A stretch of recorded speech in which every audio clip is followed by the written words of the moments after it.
Good evening, church, and thank you so much for joining us tonight. My name's Cole. I'm the pulpit minister here at Central Church of Christ, and this is Dan Spaeth. He's one of our elders.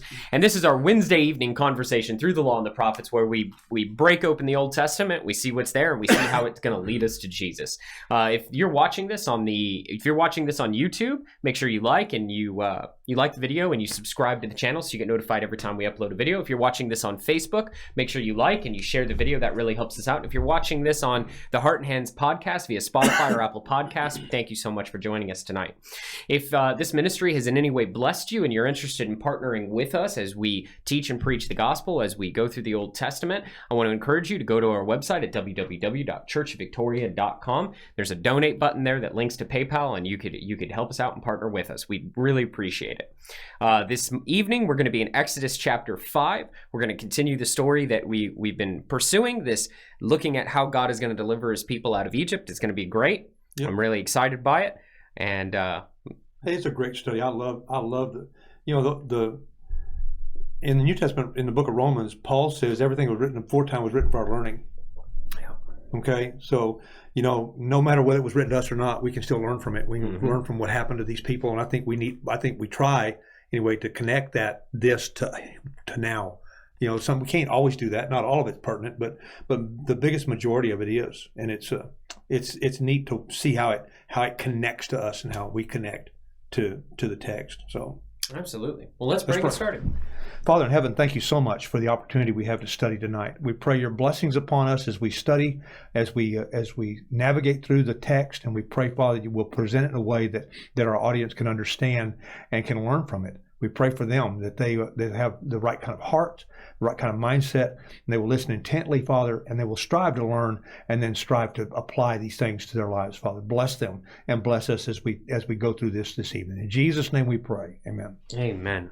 All right, so in Exodus chapter 3 and 4, where we've come from is, God called Moses out of Midian, and brought him out and said, you're going to save my people. He wasn't too keen on that idea, but he got with the program, and now he's arrived. Well, he's got a helper, and anytime God calls you to do something, you have to do it alone. It's a little scary. But when you have a helper, and his brother comes and meets him, and Jesus sent his disciples out 2 by 2.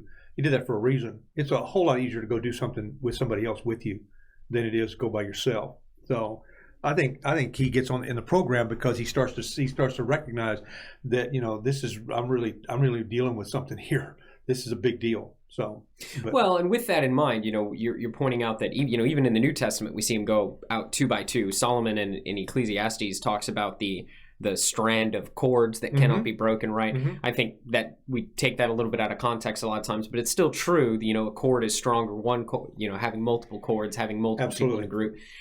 So with that in mind, though, thinking about God's deliverance, because that's what's about to take place here. How does God's deliverance normally take place? You've been an elder in the church for 30 years, 20 years? More longer than that. So yeah, probably 30 years. So you've been elder in the Lord's church a very long time. You walked with God for a very long time. So your perspective on his deliverance is an important one. And so when we look at God's deliverance, when he shows up, we talk about him showing up, right? We know he's always there, but when things start to change, things have been bad and they start to change, is that a rosy, peaceful, great, happy process? No, and it takes time. You got to be patient. I've seen people that come to God and they want their lives to change instantaneously. It doesn't happen that way. It takes a long time sometimes for God to take you into a place where you're willing to change, willing to do what needs to be done. This is going to show us here. There's going to be a lot of heartache here that's going to happen. They're going to make mistakes, and God's going to punish them. But God is still in that delivering process. That's been since Genesis chapter 3. We've seen it since chapter 1. We've seen God have a plan in place to deliver his people. But when you make it on a personal level, all the consequences of sin and all the things that we've done don't just go away. God can deliver us out of them. He says he does. So from God's perspective, he can forgive and forget. It's we have to come through that stuff. So God's deliverance is not just on him, but there's a lot of his deliverance working in us too, because we got a lot to navigate through. A lot of consequence, a lot of darkness that's in our lives. In my experience, I've often noted that people come to Christ or it's often people are very receptive to the gospel when they're at wit's end. Yeah. When they've tried, when they've tried everything to fix a problem, or they've done everything they possibly can, and now they're like, oh my gosh, I have no other recourse. I can't fix this. I've got to turn to God. And there's a lot of sin involved in that. Especially when you're trying to fix an issue, when you're trying to take care of an issue. Think of Moses. I'm going to save the Israelites. I'm going to kill this guy, right? There are consequences, and God, it sounds to me like you're saying God doesn't always deliver us out of those consequences. Well, no, the consequences, there are things that we've done that we have to deal with, okay? That we'll have to deal with. Those don't just go away. Sure. God forgives sin. And he forgives the consequence of sin, right? I mean, not the consequence, but he forgives the punishment of sin, okay? There's a punishment involved with sin. He takes that away. When we've been washed by the blood and we come to him on his terms, we're obedient to him, do what he tells us to do, and start living for him, that deliverance has started in our lives. It started from that moment that we accepted that he was who he said he was and became obedient. But it's still, I'm still living a human life. There was consequence of sin. Did God not provide deliverance for us through Jesus? Absolutely. Did he take away what was going to happen, the ugliness of sin? No. Jesus went to a cross. Jesus went to a cross. What about the New Testament? All these guys, all these people, these people died. Some of them, we just looked at Wednesday night ago about Stephen. Stephen was a godly man, but sin in the world caused a violent death for him. So in chapter 7. Not only do we have to deal with our consequences of whatever sin we might have committed, but we have to deal with the consequences of sin of others. Yes. Yeah. That doesn't mean there's not deliverance happening. You're not going to look at Stephen and say there was no deliverance in his life. Deliverance was there. He was saved, washed by the blood, been baptized into Christ. He was washed by the blood. He had been called as a special servant to help feed the Grecian widows. And then he's talking to the same group of folks, same kind of mindset folks, when they want to grab hold of him and take him, and he starts talking to them in chapter 7, gives them a whole history of their heritage. Said this history should have brought you to Jesus, and it didn't. But that doesn't surprise me, because you've disrespected every prophet God ever sent. That's true. So, the consequences of sin in our world today is not alleviated because God brought deliverance in your life. Well, and it would seem to me that every time God does bring deliverance, it's not the way, first of all, it's not in the manner or the way in which I would have traditionally thought it comes. No. Right? If you asked how is God going to save the world, right? We know he's going to bring from this study in Genesis chapter 3, we know that God is going to bring about the destruction of chaos and evil and sin and all these things. He has promised this, that he's going to do it. We know it's going to come through Abraham's family because of Genesis 12 and others. And so it's interesting because as we move through the text, we'll see more and more tidbits of how God is going to do this.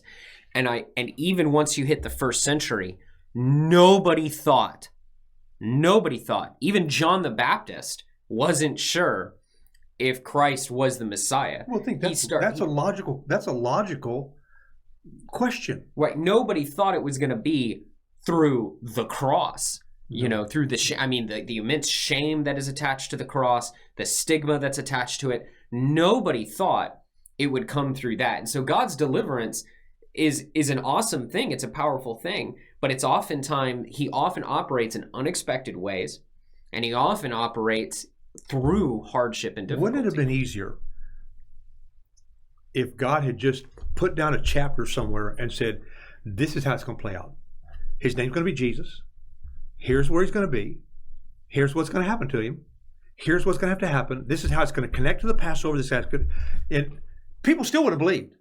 But we'd have had a couple of pages of roadmap, and if we looked at it and say, okay, now here I connect this, and God's plan. And God always talked to us and said, no, I want you to believe me and trust me. Just trust me. I've got this. And even when Jesus came, what did he do? Talk to him in parables. The argument that, I've often heard people say, well, why doesn't God just set up on a mountain? We're going to see that he does that, and we're going to see that people still don't follow. You see? Yeah. You see? I mean, he's going to send Moses up on a mountain to give him the law, and they're going to get tired and cranky and belligerent because he ain't come down soon enough, and they're going to make a golden calf, start worshiping the calf. That's right. And Aaron's going to do it. And Aaron's going to do it. Yeah. You know, Aaron's going to cast it. Yeah. So, like I said, like you were saying, this is about deliverance. From now on, it's about deliverance. But it's important for us to grab and hold on to that deliverance is not a pretty process. No. It's a hard process. It is a difficult process. It's a messy process. And we're going to see that in Exodus chapter 5. From God's perspective, it's he's done the messy part. He said, I will forgive you if. And if we do that, it's the messy parts for us. Sure. Because we're involved in all the messy stuff that we have to navigate through. And God's still saying, I just want you to trust me. That's just be obedient. Whether this person sinned and you're dealing with the consequences from that sin, or you're dealing with the consequences from your own sin, are we going to continue to put our trust and faith in God and live the lives he has called us to live, trusting that he's going to do what he needs to do? Absolutely. And we're going to see that in Exodus chapter 5. That whole tension is going to play out in this chapter. And so let's talk about it. Afterwards, and this is Exodus chapter 5, verse 1. Afterward, Moses and Aaron went to Pharaoh and said, "This is what the Lord, the God of Israel, says. Let my people go so that they may hold a festival to me in the wilderness." Pause. Okay, so what is happening here? These really old, right? Because Moses is 80 right about now. It's been 40 years since he's been in Egypt, so that's a long time. It's a long time. And the old Pharaoh has died. This is a new Pharaoh, right? And so Moses and Aaron come in and somehow get an audience, maybe because of Moses' lineage, his line, his relation to the royal family. We don't know. It doesn't tell us. It just basically, Moses and Aaron have walked into the Oval Office and have told the leader of the most powerful nation on the planet, you know, from a military standpoint, right? And they are making now demands to that person. That's really what's going on here. This is the most powerful king on the earth at this time, and he's come at the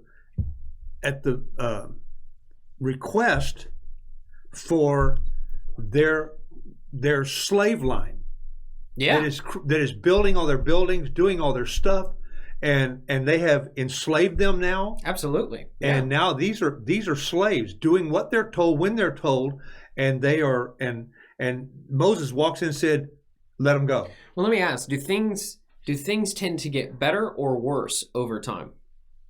Well, it depends. Depends on what you're doing. Does society? Let me make it a little bit. It's getting worse. Okay, it gets worse, right? We've seen that in our nation. Okay, so 40 years ago they were tossing babies into the Nile. Yeah. What are they doing now? Oh, ain't no telling. You know, I mean, this isn't. And we don't know for how long they have been enslaved before that. Right. Yeah. We know they were there for 430 years. Right. We just don't know how long that they were enslaved there. We don't know. So it could have been 100 years. So Moses and Aaron, these two dudes from the wilderness, walked into the Oval Office and they're reigning on this leader's parade. Yeah. Hey, that slave force you got? Yeah. You need to let them go. You need to let them go now. Yeah. I look at this and I take a lot of encouragement. And the encouragement I take is the importance of speaking truth to power. We see it all throughout the scripture, right? Even Christ before Pilate, you know, and what did he say when Pilate said, "Don't you know I have the authority?" And Christ says, "You wouldn't have it unless God gave it to you." Yeah, you wouldn't have it. I'm not concerned. And how important is that for us today to not be concerned? Look, you know, our country is in a shamble. You know, our country politically, we're the most divided we've ever been since the Civil War. A lot of pundits are now saying, right, there's a civil war coming and all of that stuff. And that's ridiculous. We shouldn't think about it like that. We shouldn't talk about it like that. But they do understand that their ratings and their money depends on sensationalism, right? And so, but we are very divided. We have a difficult time agreeing on reality. We have a difficult time. We could easily look at the situation our nation is in right now in 2021, and we could say, there's no hope here. But do we know who sits on the throne? You know, I don't put my trust in politicians or in any of these other people, right? And I think as we move forward, our society is starting to understand a little bit more better. But I understand who sits on the throne. So because I understand who sits on the throne, when we have that understanding, we need to be willing to do things like that. Well, you know, if we focus in the right place, we're going to use all this stuff around us as opportunities. Okay. If we're not focused on the right thing, then we're going to become embroiled in the turmoil. Oh yeah. Okay. So I choose to not focus on the negative part. I'm going to use it as an opportunity. Absolutely. There's a lot of opportunities out there to teach the truth, to help people out of train wrecks. Okay. There's a lot of opportunities for evangelism right now, a tremendous amount of opportunity to share with people the gospel. That's right. There may be somebody watching right now that are at some point in the future, they may watch this video and say, man, been looking for deliverance, and I've been looking everywhere and I ain't found it because I've been looking in the wrong places. And they're focused on the wrong thing. That's right. Yeah. They're committed to the wrong thing, and maybe they need to be committed to God and let God and understand from this chapter where Moses shows up. There's a long time before they're going to realize that many of these people are going to be dead, and they won't see any deliverance at all. They'll see a deliverance that comes from them walking out of Egypt, but they won't see a deliverance where they reach the promised land. Many of these people won't see that. So I've got to depend on, I believe that Jesus is not going to come back anytime soon. I know what people are saying. I don't really care what they say. Okay. I don't look at it that way. I know what's going to happen when he comes back. I know what he tells us is going to happen. I know what he tells us in 2 Thessalonians, what it's going to look like. Okay. While I'm here right now, I'm going to work as hard as I can. And that was whenever we look at, eschatology or in prophecies and things like that, Christ is always telling, and the apostles are always telling people, don't worry about that. Be at work. Yeah. Be found at work when he does come back. And so I don't really care. I'm in the same boat. I don't really care what your eschatology looks like so much as what are you doing while you're waiting? Are you sitting there, standing there, staring at the skies waiting like for the apostle, waiting like for the brimstone apostles? to fall out of the sky? Or are you at work about your Father? Are you at work and about your Father's business? Making the most of every opportunity, making the most of these opportunities that we have right now where people are concerned. People are in chaos. People are looking around and saying, I don't know what I'm going to do next. I don't know where I'm going to go. And they're looking for deliverance. These people, they've been crying because that's what it said. He said, "Let my people go." And up in chapter 4 in verse 31, he said, "And they believed. And when they heard that the Lord was concerned about them, they had seen their misery. They bowed down and worshipped Him." These people have been crying out to Him for a long time, and finally He showed up. It's interesting. It's like this. We're seeing the gospel. We're seeing the good news here. Absolutely. This is excellent news. Now, it's not excellent news for Pharaoh. No. And I think it's important for us to remember that. In 2 Corinthians chapter 2, in verse 15, Paul tells the Corinthians, "For we are to God the pleasing aroma of Christ among those who are being saved and those who are perishing. To the one we are an aroma that brings death. To the other, an aroma that brings life." Yeah. The gospel is good news for those who are turning, who are hearing it and turn. But for those who harden their hearts, it's not good news. It's bad news. It's horrible news. It's horrific news.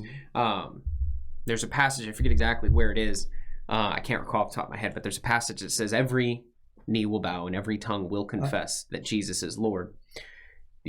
When he does return, there are going to be those who bow welcoming, and then there are those who will shudder in fear. I just had someone talk to me the other day that was just converted. They've been struggling for a long time, came to God, became obedient, did the things they needed to do, and are walking in the walk. And they called me the other day and said, I talked to one of my relatives, and they brought up a text, and I said, okay, typical text, doesn't mean what he's trying to say it means. And I said, you know what's wrong here? They're afraid of you.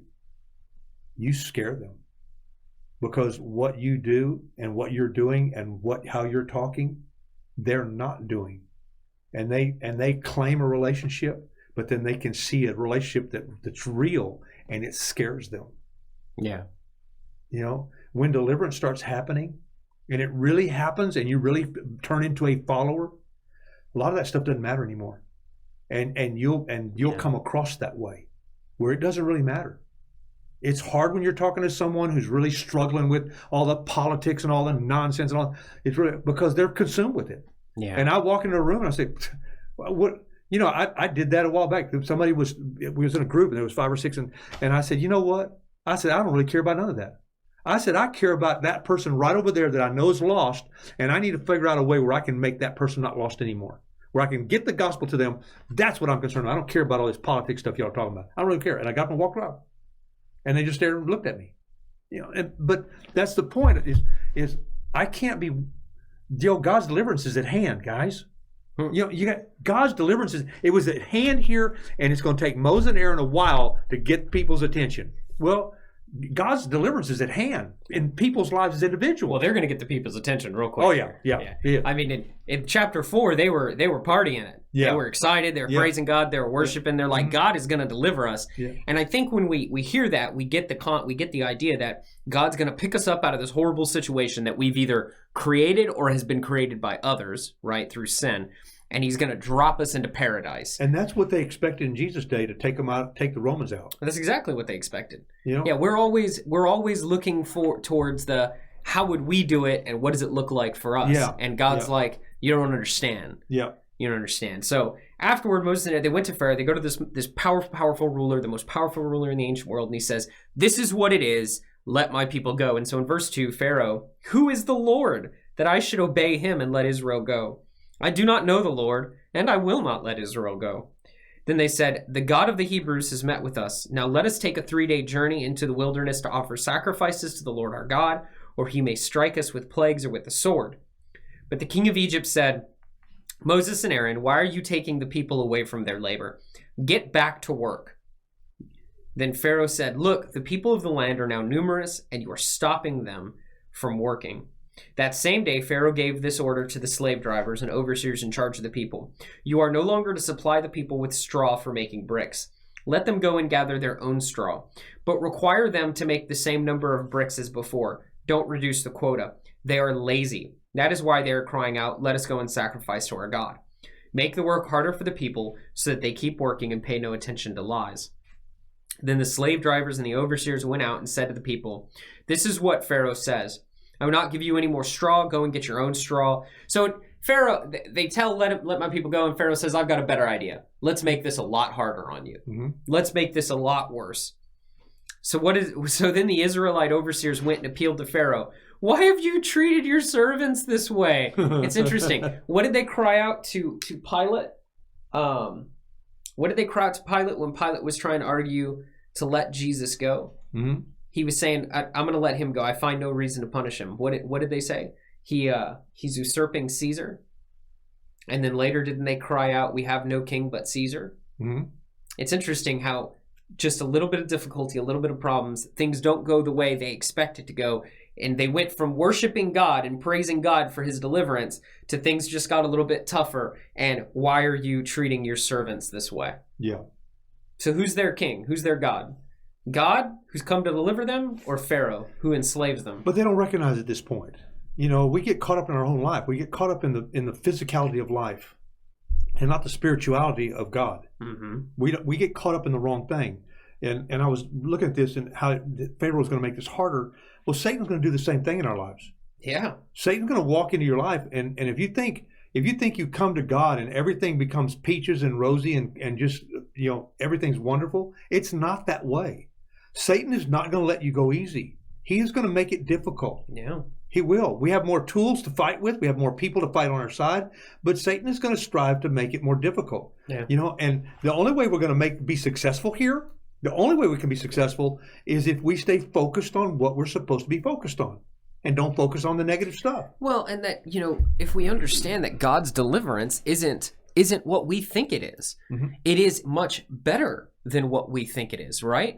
It's all of these wonderful promises, all of these things that are going to occur, and we get some of it now, we get some of it later, but it's like, you know, we sing that song a lot, standing on the promises of mm-hmm. God, right? Standing on, right? You know mm-hmm. how that goes. So if we don't know what God has promised, then we end up trying to stand on things that he hasn't promised. It's like, I had a brother one time relate to us a story.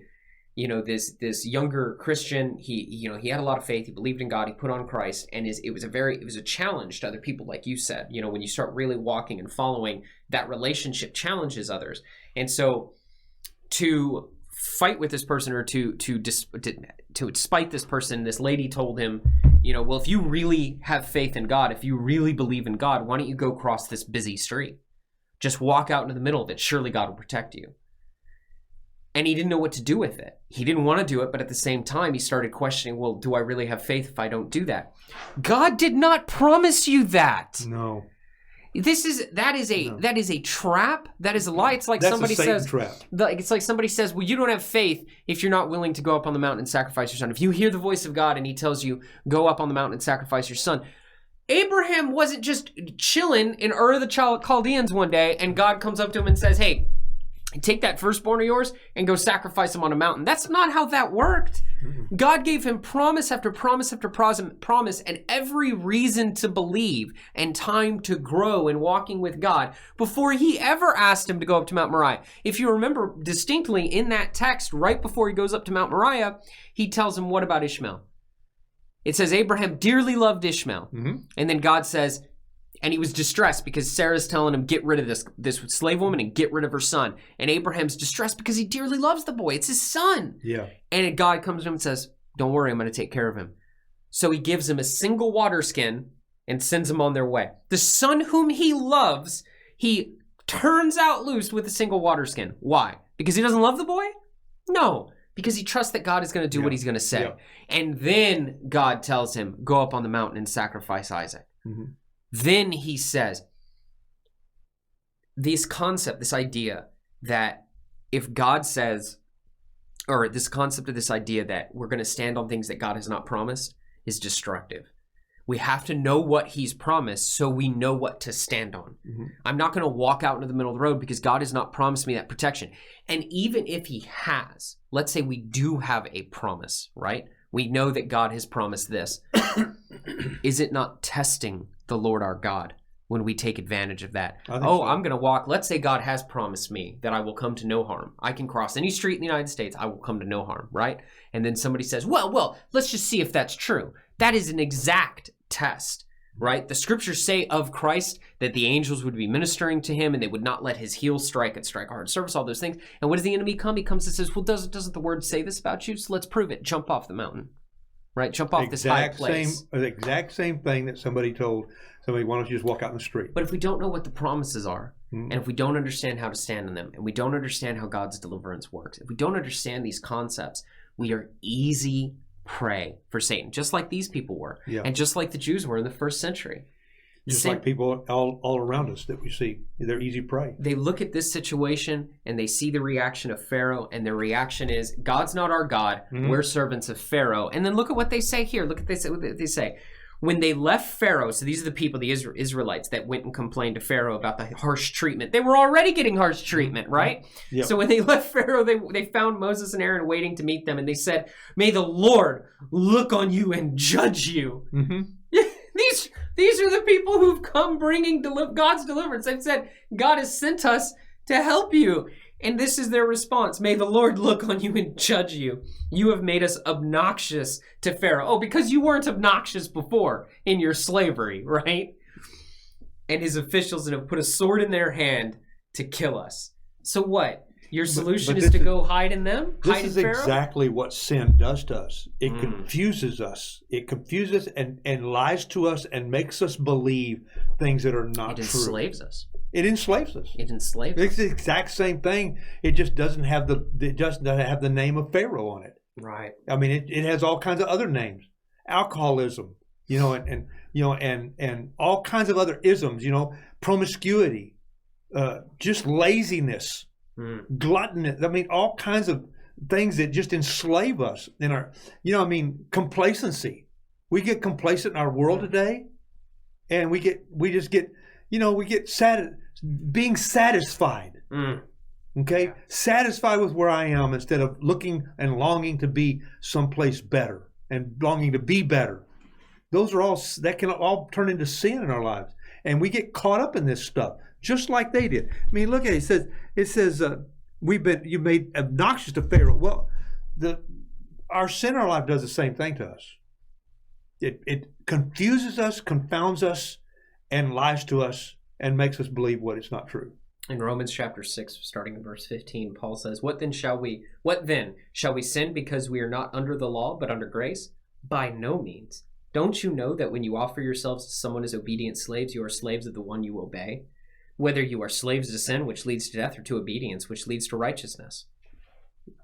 The real choice we have, the real only choice we have, is whose slave are we? Yeah.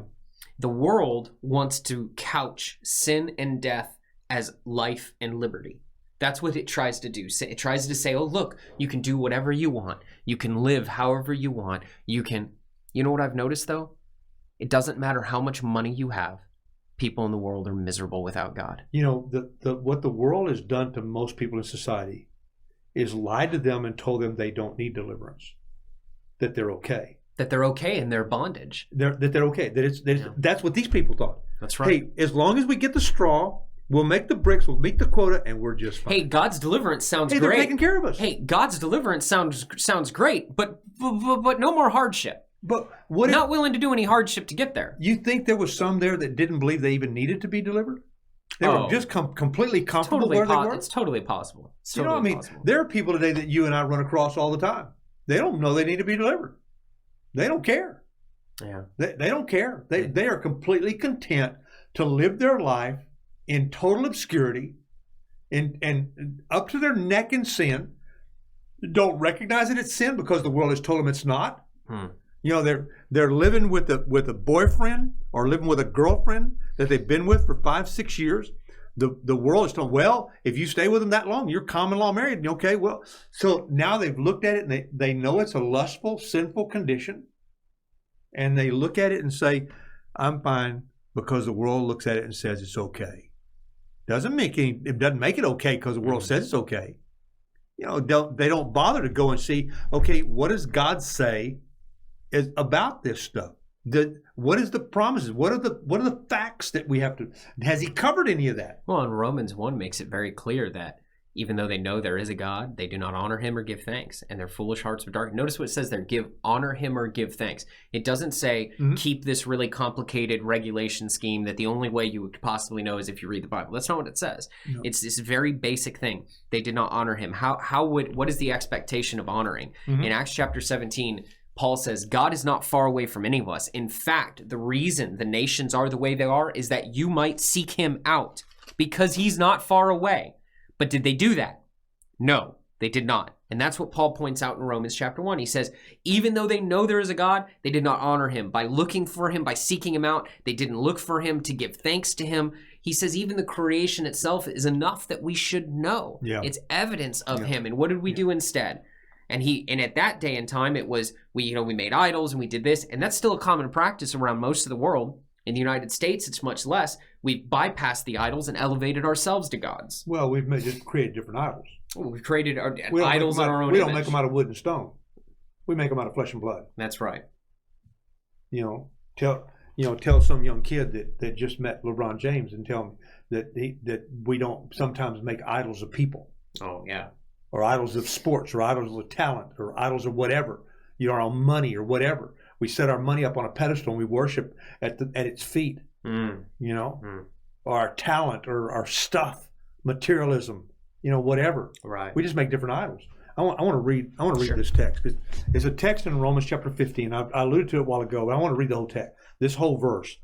And when I studied the Old Testament with my class a long time ago, we started every class with this verse because I wanted them to remember why we were studying the Old Testament. Right. And this verse says that everything that was written in the past was written to teach us, so that through the endurance taught in the Scriptures and the encouragement they provide, we might have hope. So everything that we're studying with you guys, everything from the Old Testament, talking about this is a study of the law and the prophets, this is to give us hope. That we can learn from it, we can understand from this text alone that God does deliver his people. God is going to deliver the world. He is. Whether you're on the right side or the wrong side, it'll be totally up to you. He's going to give you every opportunity. This may be one of them. I don't know how many he's going to give you, but this may be one of them. We had a wonderful gentleman that you and I and others had the pleasure of studying with and being friends with, and his name was Pete.